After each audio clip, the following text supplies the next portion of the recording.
Olá, alunos! Vamos falar aqui agora a respeito da noção de poliedro, certo? Esse tópico, tá, galera, ele vai ser importante porque ele vai apresentar pra gente conceitos essenciais que nós vamos utilizar lá no estudo de prismas e também de pirâmides, ok? Professor, o que vem a ser esse poliedro, tá? Pessoal, poliedros, tá bom? São figuras espaciais. Professor, como assim figuras espaciais? Pessoal, veja aqui abaixo, tá? Eu destaco para vocês alguns exemplos de poliedros. Isso aqui é um poliedro, é um poliedro, é um poliedro e também é um poliedro. Professor, mas eu ainda não entendi o que significa esse poliedro. Muito bem. Pessoal, observem só essa figura aqui. Você está observando que essa figura aqui, né, ela foi formada a partir de várias outras figuras planas. Por exemplo, se você observar só essa partezinha aqui de cima, você vai observar que isso ali parece um quadrado, não é isso? Muito bem. Isso aqui também parece um quadrado, isso aqui parece um paralelogramo, isso aqui parece um retângulo. Pessoal, se você olhar só essa parte aqui agora, ó, se você só olhar só essa parte aqui, ó, isso aqui é um retângulo, correto? E se você olhar essa parte aqui também, ela vai ser um retângulo, ok? E se você estiver ainda observando bem, você vai perceber que pela característica que eu coloco aqui para vocês, né, isso aqui parece que é a frente desse objeto, correto? E você tem lá no fundo, né, também parece que você tem lá um fundo, né, a parte de trás. E você tem aqui as laterais, ok? Então, pessoal, esses objetos, né, que a gente consegue ter essa dimensão, assim, parece que você tem a parte da frente, tem a parte do fundo, tem as laterais, é o que nós chamamos de figuras espaciais. E vocês podem observar que essas figuras espaciais, elas são formadas a partir de figuras planas que nós já conhecemos. Vamos dar uma olhadinha aqui, ó, pessoal, neste sólido geométrico aqui, certo? Nessa figura espacial aqui. Galera, observem que isso aqui, ó, é um triângulo. Essa parte de cima é um triângulo. E se você estiver observando bem, pessoal, isso aqui tudo é um retângulo. Essa partezinha aqui também é um retângulo. E essa outra parte aqui também é um retângulo. Então vejam, pessoal, que essa figura espacial aqui, ó, ela é chamada de poliedro, certo? E para formar esse poliedro, eu peguei 2 triângulos, certo? E 3 retângulos, ok? Então vejam que isso aqui, tá, pessoal, né, essa figura espacial chamada de poliedro, ou ainda conhecida como sólido espacial, né, sólido geométrico, ele é formado, tá, pessoal, pela composição de várias figuras planas, beleza? Se você pegar e observar este sólido aqui, tá, pessoal, essa figura espacial, vejam, pessoal, que essa parte aqui de baixo é um pentágono, essa parte de cima aqui também é um pentágono. Muito bem. Se você olhar aqui essa frente aqui, pessoal, ela é um retângulo. Se você observar essa outra frente, essa outra lateral aqui é um retângulo. Se você observar essa lateral aqui é um retângulo. E se você observar isso aqui, pessoal, parece ser uma parte lá do fundo, não é isso? Também é um retângulo. E se você observar isso aqui também, pessoal, que é uma parte que aparentemente representa lá o fundo, isso também é um retângulo. Então vejam, pessoal, que para formar esse poliedro, certo? Esta figura espacial, ou este sólido geométrico, pessoal, eu me utilizei, né, ali de 5 retângulos e 2 pentágonos, tudo bem? Bom, galera, a ideia mais interessante, né, que eu tenho para falar para vocês é, professor, onde é que eu vejo um poliedro na minha vida? A todo momento você vê um poliedro, tá? Vamos imaginar aqui, pessoal, essa situação aqui, olha. Vamos imaginar a caixinha de creme dental, certo? Bom, pessoal, a caixinha de creme dental é uma figura muito parecida com isso aqui. Concordam que é uma figura muito parecida com isso? Pessoal, a caixinha de creme dental, ele é um poliedro, né? Ele é um sólido espacial, né? Um sólido geométrico. Por quê, galera? Se você observar bem aqui, pessoal, a nossa caixinha, né, de creme dental, ela é formada aqui, ó, pessoal, por esses retângulos, né? Que esse aqui é o fundo, essa aqui é a parte de cima, por exemplo, certo? Essa aqui é uma lateral, né, pessoal, como se fossem as costas. Essa parte aqui é como se fosse a frente, tá, pessoal? E aqui nós temos aqui, ó, as laterais da nossa caixinha de creme dental. Então, galera, quando eu falo assim, olha, eu tenho uma caixinha de sapato, uma caixinha de creme dental, uma caixinha de leite, né? Aquilo, tá, pessoal? Todas essas figuras, todos esses objetos que eu tô falando para vocês, eles são poliedros, tudo bem? Vejam ainda que nós temos alguns poliedros interessantes, né? Olha só esse poliedro aqui, pessoal. Se você observar bem aqui, ó, isso aqui é um quadrado, certo?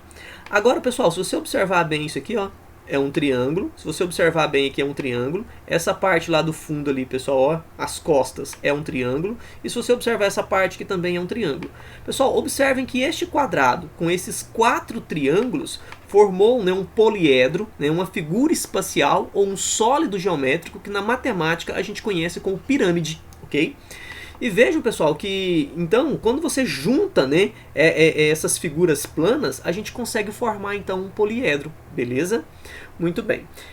Algumas características dos poliedros, pessoal, elas são muito interessantes, certo? E a gente vai utilizar no estudo de prismas, ok? Mas nesse momento convém aqui, tá, para eu explicar para vocês o que significa um poliedro convexo e um poliedro não convexo, tudo bem? Vamos lá então, pessoal. O que é um poliedro convexo, pessoal? Um poliedro ele é convexo, tá? Quando qualquer segmento de reta, tá, pessoal, que liga dois de seus pontos interiores está sempre contido nele, tudo bem? Vamos imaginar aqui essa situação, pessoal.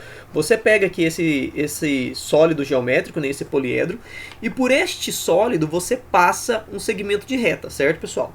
Se você observar, tá, pessoal, que este segmento de reta atravessa o nosso poliedro, certo? E todos os seus pontos estão dentro desse poliedro, tá, pessoal? Isso significa que ele é um poliedro convexo. Então você pode observar aqui, tá, pessoal, que nesse poliedro aqui, ó, esse segmento de reta aqui, certo? Nesta parte aqui todinha aqui, tá, pessoal? Ela encontra-se dentro do poliedro. Então ele é chamado de poliedro convexo. Agora, pessoal, veja este poliedro aqui, certo? Este poliedro aqui, tá, galera? Se você observar bem aqui esse segmento de reta, você pode observar que o segmento de reta, ele atravessa uma parte do nosso poliedro. Observem aqui que ele está atravessando uma parte do nosso poliedro. Mas aqui, esse segmento de reta, pessoal, agora, ó, passou por fora do poliedro e depois voltou a atingir o poliedro novamente. Pessoal, neste caso aqui, este poliedro ele é chamado de poliedro não convexo, certinho? Então, para mim poder identificar um poliedro convexo e um poliedro não convexo, tá, pessoal? Basta você passar por este poliedro um segmento de reta, certinho? E se você verificar que por onde o segmento de reta passa, certo? Todos os pontos, eles ficam dentro todos os pontos desse segmento ficam dentro do poliedro, então ele é chamado de poliedro convexo, tudo bem? Maravilha, tá, pessoal? Bom, galera, em um poliedro nós temos os seguintes elementos que eles vão ser muito importantes, certo?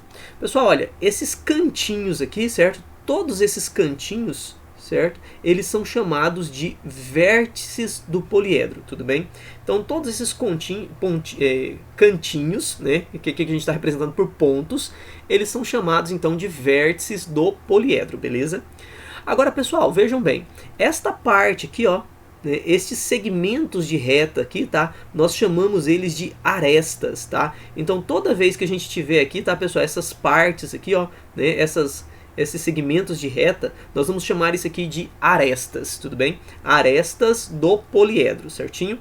Bom, galera, agora percebam, né, que quando eu falo, olha, pessoal, vocês estão observando isso aqui parece uma lateral, parece a frente, né, isso aqui parece lá o fundo, né, desse poliedro. Pessoal, isso aqui que nós chamamos de frente, lateral e tudo mais, tá? Nós vamos chamar então, né, de faces do nosso poliedro. Então vejam que eu tenho três elementos que são muito importantes em um poliedro, tá, pessoal? Eu vou ter aqui o vértice, eu vou ter aqui, ó, a aresta e eu vou ter aqui a minha face, tudo bem? Então toda vez que eu falar vértice, eu estou falando desses cantinhos. Falando da aresta, eu estou falando da medida, tá, pessoal, desses lados aqui, tudo bem? Medida desses lados, correto? A aresta é um lado. E quando eu falar face, eu estou falando de toda essa parte aqui, tudo bem? Maravilha. Bom, galera, em todo poliedro, tá, vale uma relação que nós chamamos de relação de Euler, tudo bem? Bom, pessoal, o que significa essa relação de Euler? Em todo poliedro convexo, tá, pessoal, vale a relação de Euler, certinho? Bom, então vejam que neste caso aqui nós temos um poliedro não convexo, tá? Então quer dizer que a relação de Euler não vale nesse tipo de objeto, certinho? E vejam que esse aqui também, ó, pessoal, não vale, né? Porque se a gente pegar uma reta aqui, ó, e passar aqui assim, certo? Vocês vão observar que ela vai passar por fora do nosso poliedro. Então a relação de Euler, ela só vai valer para esse tipo de poliedro, para esse tipo de poliedro ou para esse tipo aqui de poliedro, beleza? Muito bem, tá, pessoal? Vamos lá. O que diz a relação de Euler, pessoal? A relação de Euler diz o seguinte, que o número de vértices menos o número de arestas mais o número de faces é igual a 2, certinho? Bom, vejam bem, galera. Se você observar aqui para a nossa caixinha de creme dental, quantos vértices tem esse negócio? Pessoal, vejam que eu tenho 1, 2, 3, 4, 5, 6, 7, 8. Pessoal, vejam que na caixinha lá de creme dental, né, eu tenho 8 vértices.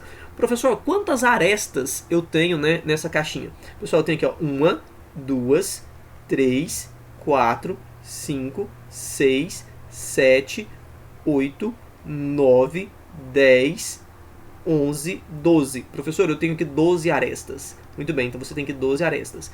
Agora, professor, quantas faces eu tenho ali na minha caixinha de creme dental? Nós temos aqui uma, certinho, galera? Nós temos aqui duas, 3 e temos aqui à frente 4, certinho? Então nós temos aqui 4, 5 e 6. Pessoal, então vejam que eu tenho aqui um total de 6 faces, correto?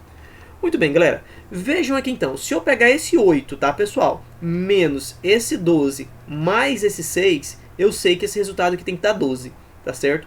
Aliás, tem que dar 2. Se não der o resultado 2, tá, pessoal? É porque, então, este sólido aqui, tá? Ele não é um poliedro convexo, certinho? Ou a gente certamente errou aqui as nossas contas, tudo bem?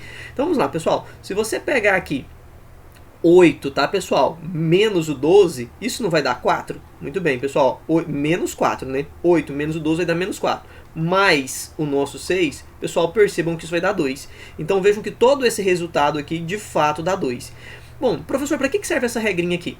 Bom, vejam que se um exercício ele está te dando o número de vértices e está te dando o número de arestas, você consegue descobrir o número de faces, né, pessoal, do nosso poliedro. Ou o contrário, né? Imagine que você tem um exercício que ele te dá o número de faces, te dá o número de arestas e ele pede para você calcular o número de vértices. Então a relação de Euler, tá, pessoal, ela vai garantir pra gente, né, que se você conhecer duas dessas informações, você consegue calcular a terceira informação ali. Tudo bem? Bom, pessoal, nesta parte aqui, né, dessa noção de poliedro, a coisa mais importante que eu quero que vocês memorizem é que esses cantinhos chamam-se vértices, esses carinhas aqui chamam-se arestas, certo? E essa parte aqui todinha, né, pessoal, chama-se face do nosso poliedro. E é claro que é bom também você lembrar aqui, né, dessa relação de Euler, né, que o número de vértices menos o número de arestas mais o número de faces, isso é igual a 2. Bom, pessoal, eu vejo muito pouco, né, vestibulares, né, o Enem, eu acho que eu nunca nem vi também algum exercício que trabalhasse com a relação de Euler, né? Mas é provável, né, isso pode cair também, certo? Visto que esse é um conteúdo que é cobrado lá, né, em provas de vestibulares e também no Enem. Beleza, pessoal?